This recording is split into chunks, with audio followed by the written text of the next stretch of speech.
Assalamualaikum warahmatullahi wabarakatuh. Pembahasan tentang sholat Jumat, sholat sunnah witir, fajar, rawatib, mutlak, idul fitri, dan idul adha.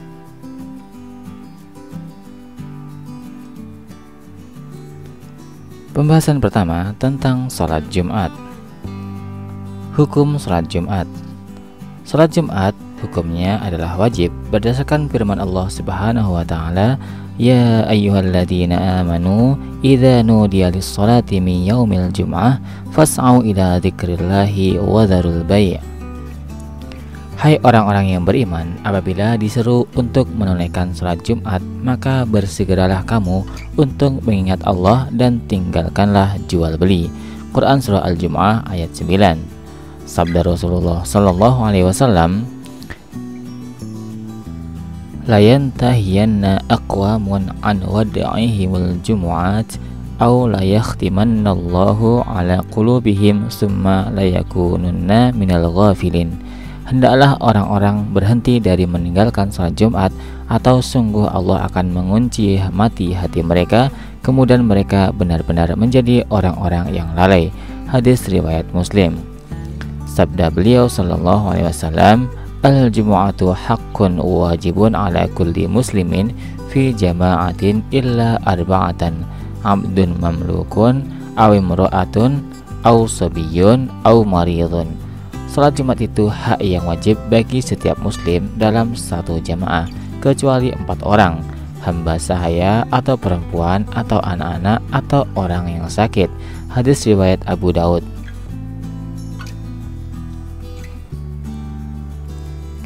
Hikmah disyariatkannya salat Jumat. Salah satu hikmah disyariatkannya salat Jumat yaitu mengumpulkan para mukallaf, orang yang telah dikenai kewajiban ibadah dari penduduk kota atau desa yang mampu menanggung tanggung jawab, dan orang yang setiap pekan berada di satu tempat untuk menerima segala keputusan dan keterangan yang baru terjadi yang bersumber dari imam muslimin dan khalifahnya atau pemimpinnya tentang hal-hal yang berkaitan dengan perbaikan urusan agama dan dunia mereka, agar mereka mendengar anjuran, janji, dan ancaman yang memotivasi mereka untuk mengerjakan kewajiban-kewajibannya, serta membantu mereka untuk melakukan kegiatan-kegiatan dan pertimbangan-pertimbangan selama satu pekan. Jika dicermati, hikmah-hikmah tersebut adalah syarat dan ciri salat Jumat, karena di antara syarat-syarat salat Jumat adalah adanya satu daerah, jamaah, penyatuan jamaah dan masjid, khutbah dan yang disampaikan oleh khalifah atau pemimpin, dan larangan berbicara ketika sedang khutbah. Namun kewajiban ini gugur bagi budak, perempuan, anak-anak, dan orang sakit karena pembebanan mereka ketika itu tidak sempurna dan mereka tidak mampu memikul beban-beban dan tanggung jawab. Keutamaan hari Jumat. Hari Jumat adalah hari yang utama dan agung serta salah satu hari-hari dunia yang terbaik. Rasulullah sallallahu alaihi wasallam bersabda tentang hari Jumat, khairu yaumin tala'at fihi syamsu yaumal jum'ati wa fihi khuliqa Adam alaihi salam wa fihi udkhila ilal jannah wa fihi ukhrija minha wa la taqumus sa'atu illa fi yaumil jum'ah. Sebaik-baik hari yang di dalamnya matahari terbit adalah hari Jumat. Pada hari itu Nabi Adam alaihissalam diciptakan. Pada hari itu dia dimasukkan ke dalam surga, dan pada hari itu pula dia dikeluarkan darinya, dan tidaklah kiamat itu terjadi kecuali pada hari Jumat. Hadis riwayat Muslim. Maka sudah semestinya bagi kita untuk mengagungkannya sesuai dengan pengagungan Allah pada hari itu, lalu memperbanyak di dalamnya amal kebaikan dan menjauhi dari segala keburukan. Adab-adab dan hal yang semestinya dikerjakan pada hari Jumat antara lain, pertama, mandi bagi setiap orang yang hendak menghadirinya. Berdasarkan sabda Nabi sallallahu alaihi wasallam, "Ghuslul Jumu'ati wajibun ala kulli muhtalimin." Mandi hari Jumat itu wajib bagi setiap muslim. Hadis riwayat Al-Bukhari dan Muslim dan Abu Daud. Kedua, mengenakan pakaian yang bersih dan memakai parfum. Berdasarkan sabda Nabi sallallahu alaihi wasallam, "Ala kulli muslimin al-ghuslu yaumal jum'ati wa yalbasu min salihi siyabihi wa in kana lahu tibun massa minhu.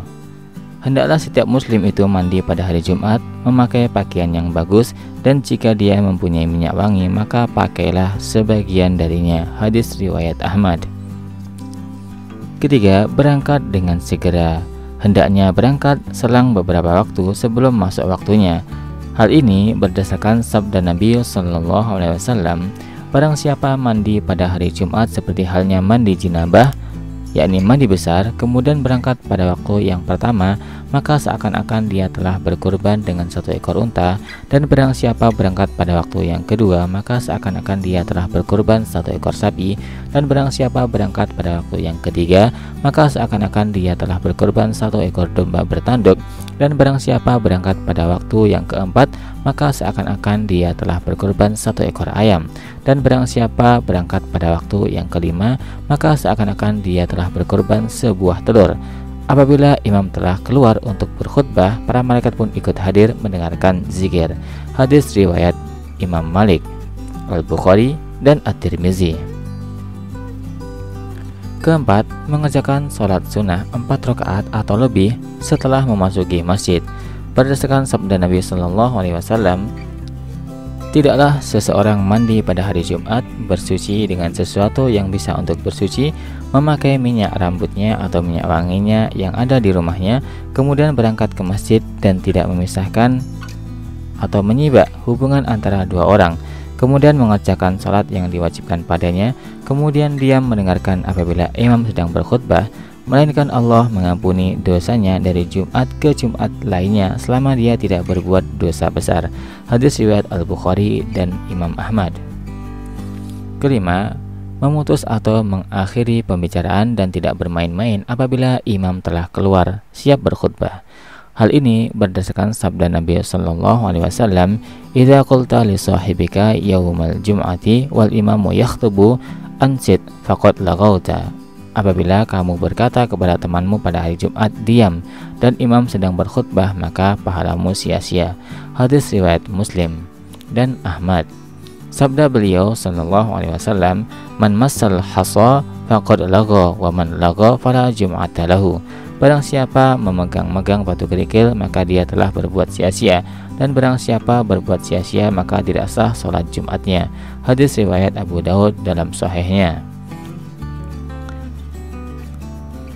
Keenam, apabila masuk masjid dan imam sedang berkhutbah, maka tetap dianjurkan menunaikan sholat tahiyatul masjid 2 rakaat dengan ringkas.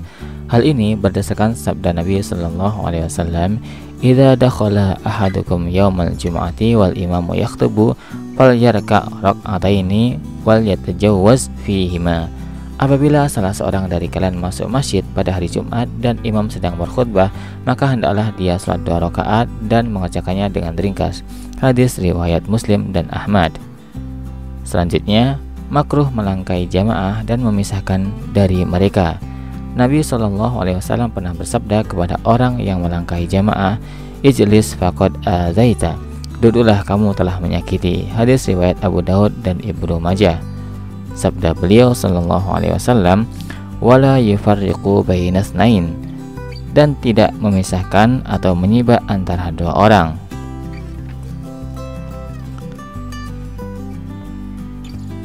Haram jual beli ketika telah dikumandangkan azan Jumat. Berdasarkan firman Allah Subhanahu wa taala, "Ya ayyuhalladzina amanu idza nudiya lis-salati min yaumil jum'ah fas'au ila dzikrillahi wa dzarul bai'." Apabila disuruh untuk menunaikan salat Jumat, maka bersegeralah kamu kepada mengingat Allah dan tinggalkanlah jual beli. Quran Surah Al-Jum'ah ayat 9. Kemudian disunahkan membaca surat Al-Kahfi pada malam Jumat atau pada hari Jumatnya. Hal ini berdasarkan sabda Nabi SAW, "Man qara'a surat Al-Kahfi fi yaumil jum'ati adha'a lahu minan nuri ma bainal jum'ataini." Barang siapa membaca surah Al-Kahfi pada hari Jumat, maka dia disinari cahaya antara dua Jumat itu. Hadis riwayat Al-Hakim dan disahihkannya. Kemudian memperbanyak salawat kepada Nabi SAW. Amalan ini berdasarkan sabdanya, "Aksiru alayya minas salati yaumal jum'ati wa laylatul jum'ah faman fa'ala dzalika kuntu lahu syahidan wa syafi'an yaumal qiyamah.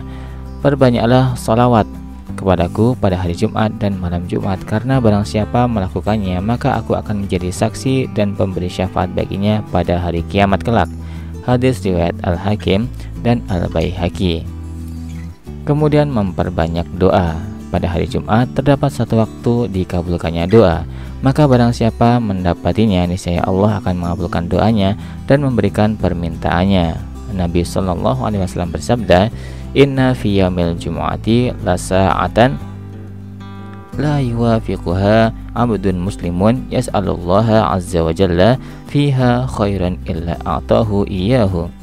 Sungguh pada hari Jumat itu ada satu waktu yang tidaklah seorang hamba muslim yang memohon satu kebaikan kepada Allah azza wa jalla bertepatan atau bersesuaian dengan waktu itu, melainkan Allah akan memberikannya kepadanya. Hadis riwayat Muslim dan Ahmad.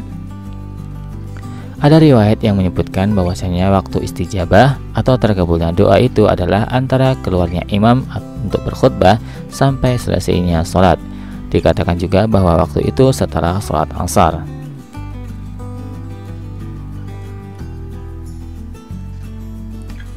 Pembahasan selanjutnya, syarat wajib sholat Jumat. Yang pertama, laki-laki. Dengan demikian, sholat Jumat itu tidak wajib bagi perempuan. Selanjutnya, merdeka. Oleh sebab itu, sholat Jumat itu tidak wajib bagi budak atau hamba sahaya. Kemudian, balik. Maka sholat Jumat tidak wajib bagi anak kecil. Syarat berikutnya, sehat.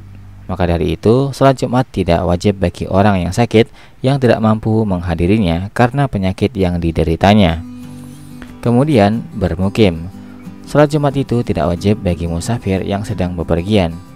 Demikian itu berdasarkan sabda Nabi Shallallahu Alaihi Wasallam, Al-Jum'atu haqqun wajibun ala kulli muslimin illa arba'atan, abdun mamlukun, aw imru'atun, aw sabiyun, aw maridun.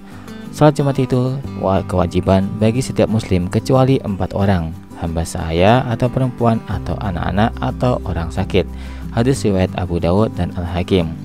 Kemudian juga sabda beliau Sallallahu Alaihi Wasallam, Man kana yu'minu billahi wal yaumil akhir fa'alaihil jum'atu yaumal jum'ati illa maridun aw musafirun aw imru'atan aw sabiyan aw mamlukan. Barang siapa yang beriman kepada Allah dan hari akhir, maka dia wajib menghadiri salat Jumat pada hari Jumat kecuali orang sakit atau musafir atau perempuan atau anak-anak atau hamba sahaya. Hadis riwayat Ad-Darqutni dan Al-Baihaqi. Setiap orang yang tidak diwajibkan untuk menghadiri sholat Jumat, mereka tetap diperbolehkan menghadirinya dan ikut sholat bersama imam, sehingga gugurlah kewajiban mereka untuk menunaikan sholat zuhur setelah itu. Ketentuan ini berlaku untuk selamanya. Pembahasan selanjutnya, syarat sahnya sholat Jumat. Pertama, diselenggarakan di daerah pemukiman. Oleh sebab itu, salat Jumat itu tidak sah dilaksanakan di padang pasir atau pedalaman atau dalam perjalanan, karena salat Jumat pada masa Rasulullah SAW itu tidak dilaksanakan kecuali di perkotaan dan perkampungan, dan Rasulullah SAW tidak menyuruh penduduk pedalaman untuk mengerjakan salat Jumat, dan tidak ada yang menyebutkan bahwasanya beliau pernah mengerjakannya dalam perjalanan yang beliau lakukan. Kemudian diselenggarakan di masjid. Dengan demikian, salat Jumat itu tidak sah dilaksanakan di selain dalam bangunan-bangunan masjid dan pelatarannya yang bertujuan agar tidak terkena panas atau dingin yang membahayakan. Kemudian khutbah. Salat Jumat tidak sah tanpa adanya khutbah, karena tidaklah salat Jumat itu disyaratkan melainkan karena untuk khutbah. Pembahasan selanjutnya, salat Jumat tidak wajib bagi orang yang jauh dari pemukiman. Salat Jumat itu tidak wajib bagi orang yang tinggal jauh dari kota yang didirikan salat Jumat sejauh lebih dari 3 mil. Berdasarkan sabda Nabi Sallallahu Alaihi Wasallam, Al-Jum'atu ala man sami'an nida. Salat Jumat itu bagi orang yang mendengarkan seruan azan. Secara umum bahwa suara muazin itu terdengar tidak melebihi jarak 3 mil atau 4,5 km. Kemudian orang yang mendapati 1 rakaat salat Jumat atau kurang dari 1 rakaat. Apabila makmum yang tertinggal 1 rakaat salat Jumat, maka boleh baginya menyempurnakan rakaat keduanya setelah imam salam. Berdasarkan sabda Nabi Shallallahu Alaihi Wasallam, "Man adraka minas sholati rakaatan faqad adrakaha kullaha." Barang siapa mendapatkan satu rakaat sholat, maka dia telah mendapatkan semuanya, tinggal menyempurnakan rakaat yang tertinggal. Hadis riwayat At-Tirmizi, Ahmad, Ibnu Majah, dan An-Nasai. Adapun bagi orang yang mendapatkan kurang dari satu rakaat, seperti mendapatkan sujud dan lainnya, maka dia meniatkan sholat zuhur dan menyempurnakannya 4 rakaat setelah imam salam. Selanjutnya, banyaknya didirikan sholat Jumat yang diselenggarakan di dalam suatu negeri. Apabila suatu masjid tidak dapat diperluas dan tidak memungkinkan untuk memperluaskannya, maka sholat Jumatnya boleh dilaksanakan di masjid kota lain atau di masjid-masjid sesuai dengan kebutuhan. Tata cara sholat Jumat. Tata cara sholat Jumat yaitu seorang imam keluar untuk khutbah setelah matahari tergelincir. Lalu dia naik ke mimbar dan mengucapkan salam kepada jamaah, lalu duduk dan muazin mengumandangkan azan seperti azan sholat zuhur.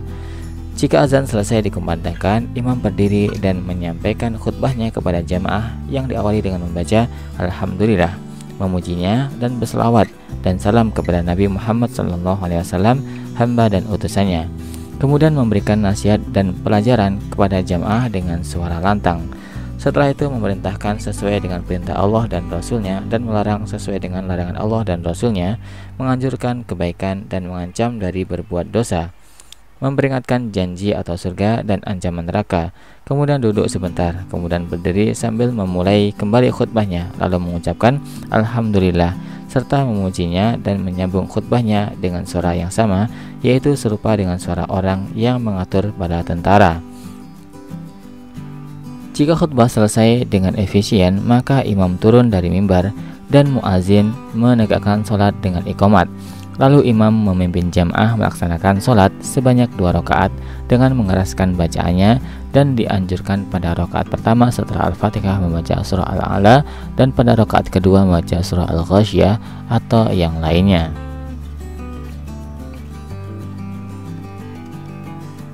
Pembahasan selanjutnya, sholat witir. Hukum dan pengertian sholat witir. Sholat witir adalah sholat sunnah yang sangat ditekankan. Tidak semestinya seorang muslim meninggalkannya dalam keadaan apapun. Sholat witir adalah sholat yang dikerjakan seorang muslim sebagai penutup sholat malam yang dikerjakan setelah sholat isya dan berjumlah 1 rakaat, sehingga disebut dengan sholat witir atau ganjil. Karena Rasulullah SAW bersabda, "Sholatul lail masna masna, faida khasya ahadukumus subha shalla raka'atan wahidatan tutiru lahu ma qad shalla." Salat malam itu 2 rakaat. Apabila salah seorang dari kalian khawatir dengan subuh atau masuknya waktu subuh, maka dia salat 1 rakaat yang mengganjilkan salat atau salat sunnah yang telah dikerjakannya. Hadis riwayat Al-Bukhari dan Ahmad. Hal yang disunahkan sebelum salat witir: mengerjakan sholat 2 rakaat atau lebih sampai 10 rakaat, kemudian ditutup dengan sholat witir, sebagaimana yang dilakukan Nabi SAW dalam riwayat yang sahih. Waktu pelaksanaan sholat witir. Waktu sholat witir dimulai setelah isya sampai menjelang subuh dan dikerjakan pada akhir malam, dan lebih utama daripada dikerjakan pada awalnya, kecuali bagi orang yang khawatir tidak akan bangun. Berdasarkan sabda Nabi SAW, barang siapa di antara kalian mengira tidak akan bangun pada akhir malam, maka hendaklah dia mengerjakan witir pada awal malam.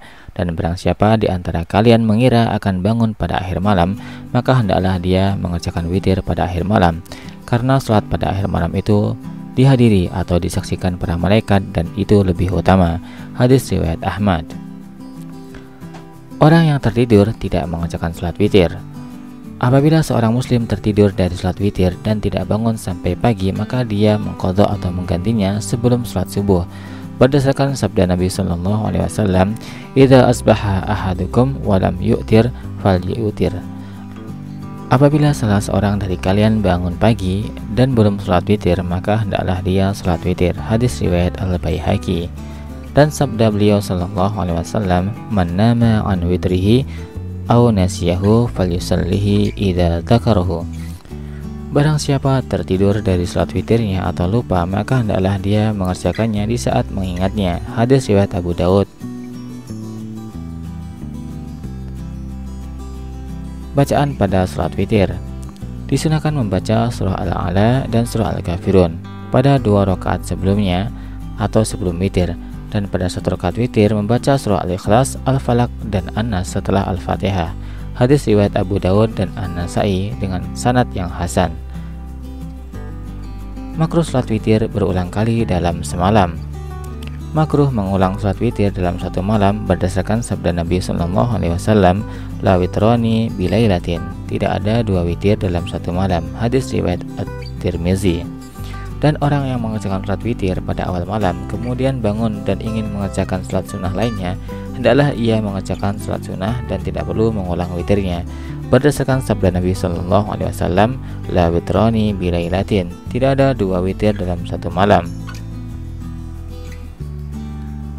Pembahasan selanjutnya, salat sunnah fajar. Hukum salat sunnah fajar. Salat sunnah sebelum subuh itu sunnah muakkadah, yakni yang ditekankan, seperti halnya witir. Karena salat sunnah sebelum subuh itu permulaan salat seorang muslim pada pagi hari, dan salat witir itu penutup salat malam hari. Rasulullah SAW menekankannya dengan perbuatan beliau sendiri, dan beliau senantiasa menjaga dan tidak pernah meninggalkannya. Beliau SAW menganjurkannya dengan bersabda, Raq'ata al-fajri khairun minad dunya wa ma fiha.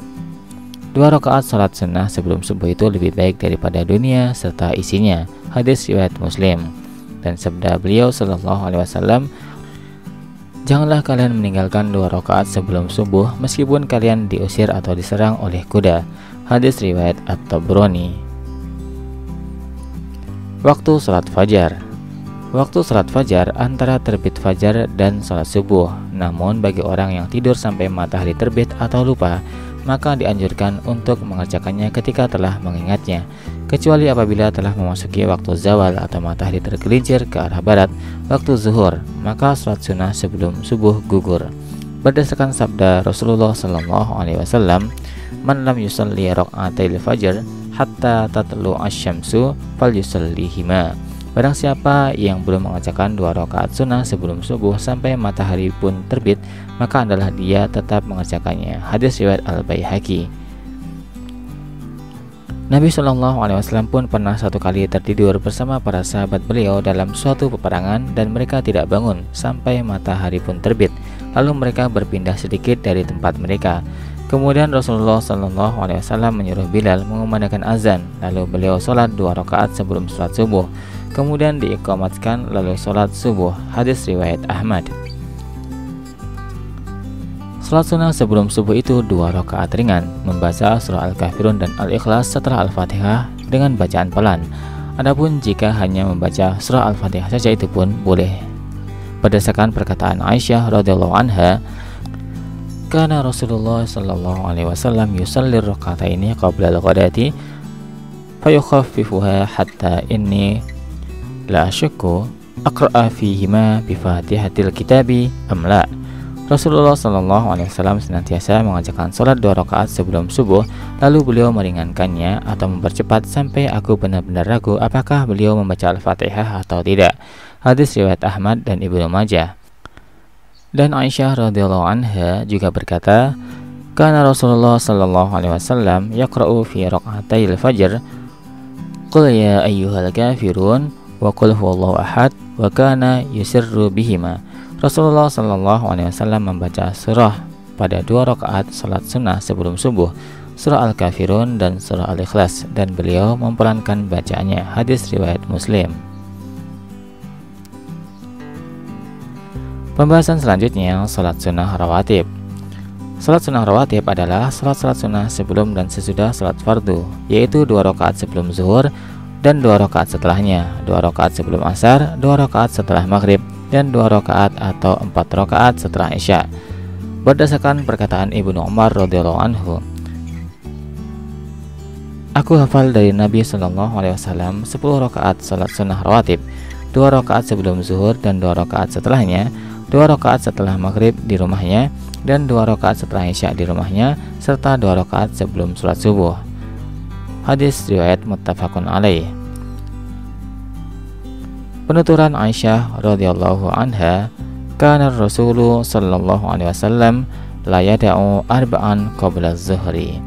Rasulullah Shallallahu Alaihi Wasallam tidak meninggalkan 4 rakaat sebelum zuhur. Hadis riwayat Al-Bukhari.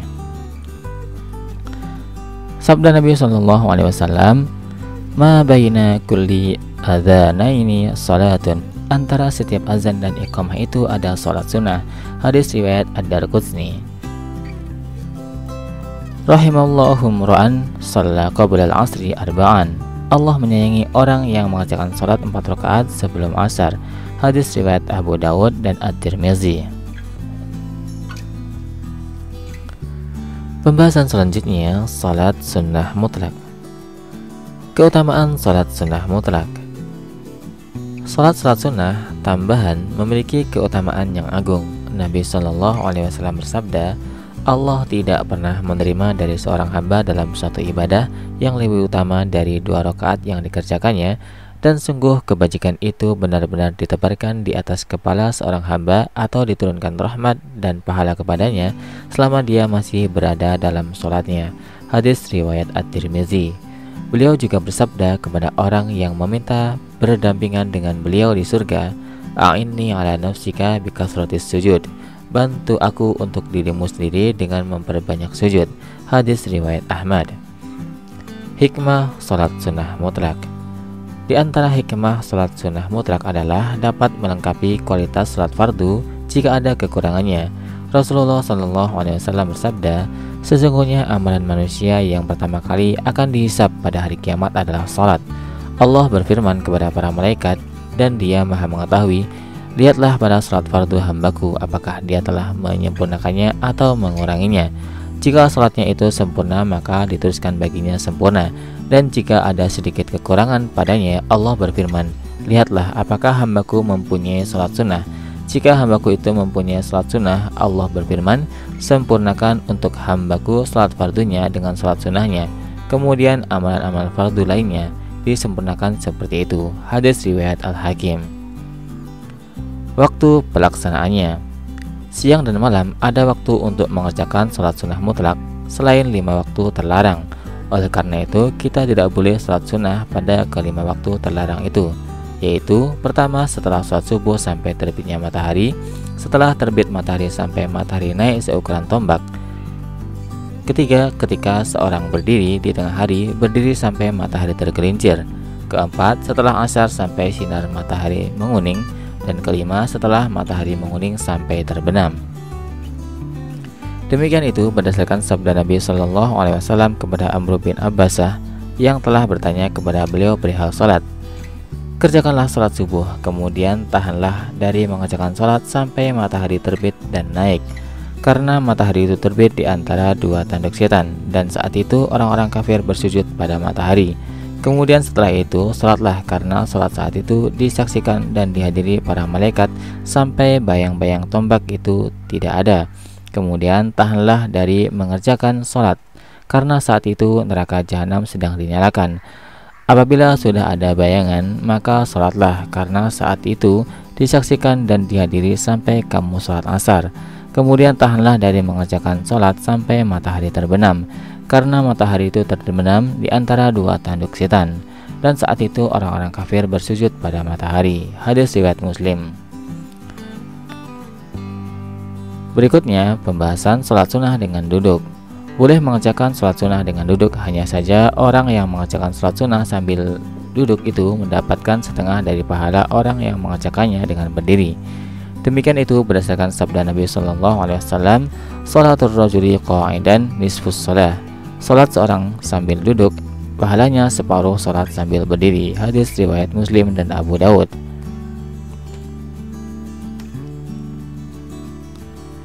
Penjelasan macam-macam ibadah sunnah. Yang pertama, salat tahiyatul masjid. Hal ini berdasarkan sabda Nabi Shallallahu Alaihi Wasallam, "Idza dakhala ahadukumul masjidah fala yajlis hatta yusalli raka'ataini." Apabila salah seorang dari kalian memasuki masjid, maka janganlah duduk sebelum melakukan salat 2 rakaat. Hadis riwayat Al-Bukhari dan Muslim. Berikutnya, salat duha. Salat duha adalah salat yang dilakukan sebanyak 4 rakaat atau lebih sampai 8 rakaat. Hal ini berdasarkan sabda Nabi Shallallahu Alaihi Wasallam, sesungguhnya Allah Subhanahu Wa Taala berfirman, Wahai anak Adam, salatlah untukku 4 rakaat dari permulaan siang. Aku akan mencukupi kebutuhanmu pada akhir siang. Hadis riwayat At-Tirmizi. Berikutnya, salat tarawih pada bulan Ramadan. Hal ini berdasarkan sabda Nabi Shallallahu Alaihi Wasallam, "Man qama Ramadhana imanan wa ihtisaban, ghufira lahu ma taqaddama min dzambih." Barang siapa menghidupkan Ramadan dengan keimanan serta berharap pahala, maka diampuni dari dosanya yang telah lewat. Hadis riwayat Al-Bukhari.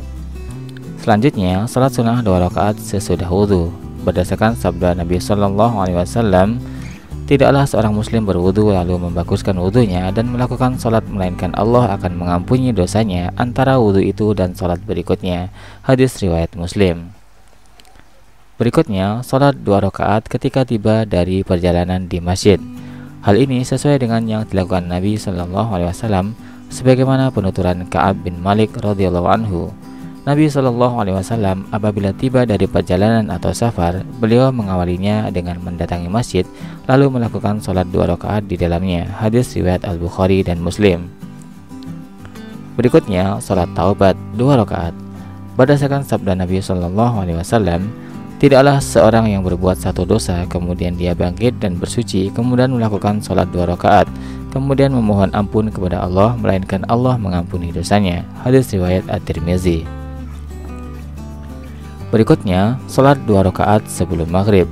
Berdasarkan sabda Nabi Shallallahu Alaihi Wasallam, kerjakanlah salat sebelum maghrib. Kemudian yang ketiga kalinya beliau bersabda, bagi yang mau. Hadis riwayat Al-Bukhari. Berikutnya, salat istikharah 2 rakaat. Hal ini berdasarkan sabda Nabi Shallallahu Alaihi Wasallam, apabila salah seorang dari kalian berniat pada suatu perkara, maka hendaklah dia melakukan salat 2 rakaat, bukan salat fardu.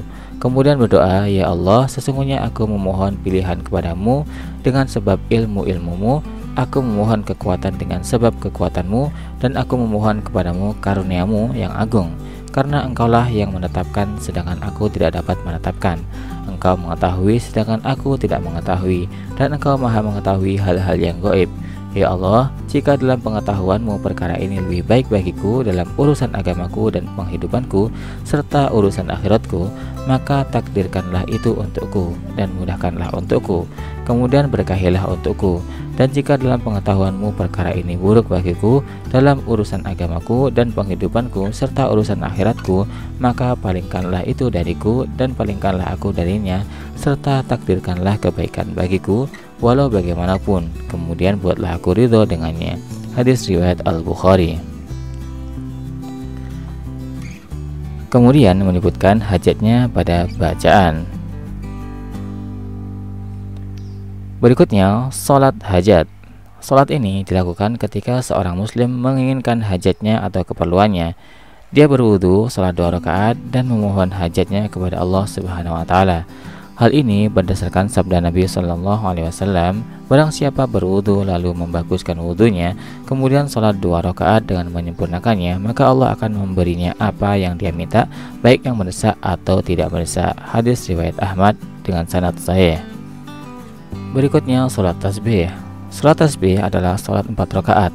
Setelah membaca Al-Fatihah dan surat, mengucapkan kepada setiap rakaat Subhanallah walhamdulillah wala ilaha illallah wallahu akbar 15 kali, ketika rukuk 10 kali, ketika bangun dari rukuk 10 kali, ketika sujud 10 kali, ketika bangun dari sujud 10 kali, ketika duduk istirahat antara 2 rakaat 10 kali, maka total tasbih seluruhnya pada 1 rakaat itu adalah 75 tasbih. Berdasarkan sabda Rasulullah Sallallahu Alaihi Wasallam kepada paman beliau Al-Abbas, Ya Abbas, ya Ammah, ala u'tika, wahai Abbas, wahai pamanku, maukah aku beri engkau? Al-Hadis. Lalu beliau menyebutkan kepadanya tata cara salat tasbih dan bersabda, jika paman mampu mengerjakannya tiap hari 1 kali, maka kerjakanlah. Tapi jika tidak mampu, maka kerjakanlah 1 kali tiap Jumat. Jika tidak mampu, maka kerjakanlah 1 kali setahun. Jika tidak mampu juga, maka kerjakanlah 1 kali seumur hidupmu. Hadis riwayat Abu Dawud dan Ibnu Majah. Berikutnya, sujud syukur. Sujud ini dilakukan oleh seorang muslim ketika mendapatkan suatu kenikmatan, seperti memperoleh keinginannya atau selamat dari ancaman, lalu menyungkurkan diri sujud kepada Allah sebagai ungkapan syukur atas nikmatnya. Jika Nabi Shallallahu Alaihi Wasallam menjumpai sesuatu yang menyenangkan atau menggembirakan, beliau sujud syukur kepada Allah Subhanahu Wa Taala. Ketika beliau didatangi Jibril alaihissalam yang berkata, barang siapa bersalawat kepadamu 1 kali, maka Allah akan bersalawat kepadanya 10 kali. Beliau sujud syukur kepada Allah Subhanahu Wa Taala. Hadis riwayat Ahmad. Berikutnya sujud tilawah. Sujud tilawah hukumnya sunnah berdasarkan sabda Nabi Shallallahu Alaihi Wasallam. Apabila anak Adam membaca ayat sajadah, setan menyingkir sambil menangis dan berkata, celakalah aku, anak Adam diperintahkan untuk sujud, lalu dia sujud, dan baginya lah surga. Sedangkan aku diperintahkan untuk sujud, lalu aku durhaka, tidak mau sujud, maka bagikulah neraka. Hadis riwayat Muslim. Apabila seorang muslim membaca ayat sajadah atau mendengar bacaan orang, maka disunahkan baginya untuk bersujud 1 kali sambil bertakbir ketika turun untuk sujud dan bangun dari sujud, serta mengucapkan dalam sujudnya, sajada wajhiya lilladzi khalaqahu wa sawwarahu wa syaqqa sam'ahu wa basarahu bihaulihi wa quwwatihi fatabarakallahu ahsanul khaliqin. Wajahku bersujud kepada Allah yang telah menciptakannya dan menggambarkannya serta melengkapinya dengan pendengaran dan penglihatannya dengan daya dan upayanya. Maha suci Allah sebaik-baik pencipta. Hadis sahih atas syarat Asy-Syaikhaini, Imam Bukhari dan Muslim. Agar pahalanya lebih sempurna, maka hendaknya dalam keadaan suci dan menghadap kiblat. Adapun ayat-ayat sajadah dalam Al-Quran itu dapat diketahui dalam mushaf Al-Quran, yakni terdapat 15 ayat sajadah. Hal ini berdasarkan perkataan Abdullah bin Amr bin As.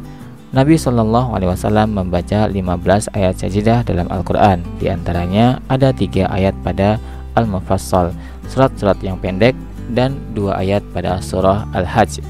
Hadis riwayat Abu Daud dan lainnya. Pembahasan selanjutnya, salat Idul Fitri dan Idul Adha. Hukum dan waktu salat Idul Fitri dan Idul Adha. Salat Idul Fitri dan Idul Adha hukumnya sunnah muakkadah yang mendekati wajib berdasarkan perintah Allah Subhanahu Wa Taala dalam firman-Nya, Inna a'tainakal kautsar fasholli lirabbika wanhar inna syani'aka huwal abtar. Sesungguhnya kami telah memberikan kepadamu nikmat yang banyak, maka dirikanlah salat karena Rabbmu dan berkorbanlah.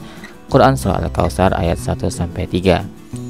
Keberuntungan bagi orang-orang mukmin yang mengerjakannya, sebagaimana firman Allah Subhanahu Wa Taala, qad aflaha man tazakka wa dzakara isma rabbih fasalla. Sesungguhnya beruntunglah orang yang membersihkan diri dengan beriman dan dia ingat nama Rabbnya lalu dia sembahyang. Quran Surah Al-A'la ayat 14-15. Bahkan Rasulullah Shallallahu Alaihi Wasallam menunaikan dan menekuninya, menyuruh orang lain untuk mengerjakannya, sampai perempuan dan anak-anak pun untuk keluar untuk mengerjakannya. Salat Id merupakan salah satu syiar Islam dan bukti keimanan dan takwa. Adapun waktu pelaksanaannya yaitu dimulai pada saat naiknya matahari seukuran tombak sampai waktu zawal atau matahari tergelincir ke arah barat. Pelaksanaan salat Idul Adha lebih utama dilakukan pada awal waktu agar orang-orang dapat mudah menyelesaikan sembelihan kurban mereka, dan salat Idul Fitri lebih utama untuk diakhirkan agar orang-orang dapat menyempatkan membayar zakat fitri. Rasulullah Shallallahu Alaihi Wasallam melakukan ibadah tersebut sebagaimana yang dituturkan Jundub radhiyallahu anhu. Nabi Shallallahu Alaihi Wasallam pernah mengimami kami salat Idul Fitri ketika matahari sedang naik seukuran 2 tombak, dan pada Idul Adha ketika matahari sedang naik seukuran 1 tombak. Berikutnya, adab-adab yang semestinya dikerjakan. Yang pertama, mandi dan memakai wewangian serta pakaian yang bagus. Kedua, makan sebelum salat Idul Fitri dan makan daging hewan kurban setelah salat Idul Adha. Ketiga, takbir pada malam kedua hari raya dan pada Idul Adha berlanjut sampai akhir hari tasyrik, dan pada Idul Fitri berlanjut sampai imam keluar untuk mengimami salat. Adapun lafaznya yaitu Allahu Akbar, Allahu Akbar, La ilaha illallah, Allahu Akbar, walillahil hamd, dan dilaksanakan pada saat berangkat ke tempat salat dan setelah salat fardu pada hari-hari tasyrik yang 3 berdasarkan firman Allah Subhanahu Wa Taala, wadzkurullaha fi ayyamin ma'dudat, dan berzikirlah dengan menyebut Allah dalam beberapa hari yang terbilang. Quran Surah Al-Baqarah ayat 203. Adapun firman-Nya, wa dzakara isma rabbih fasalla, dan dia ingat nama Rabb-Nya lalu dia sembahyang. Quran Surah Al-A'la ayat 15. Juga firman-Nya, litukabbirullaha ala ma hadakum, supaya kamu mengakukan Allah terhadap hidayahnya kepada kamu. Quran Surah Al-Hajj ayat 37. Keempat, berangkat menuju tempat salat dari satu jalan dan pulang dari jalan yang lain. Kelima, mengerjakan salat di tanah lapang. Keenam, mengucapkan doa selamat dan salam. Ketujuh, tidak ada salahnya berleluasa dalam hal makan dan minum serta bermain hal-hal yang mubah.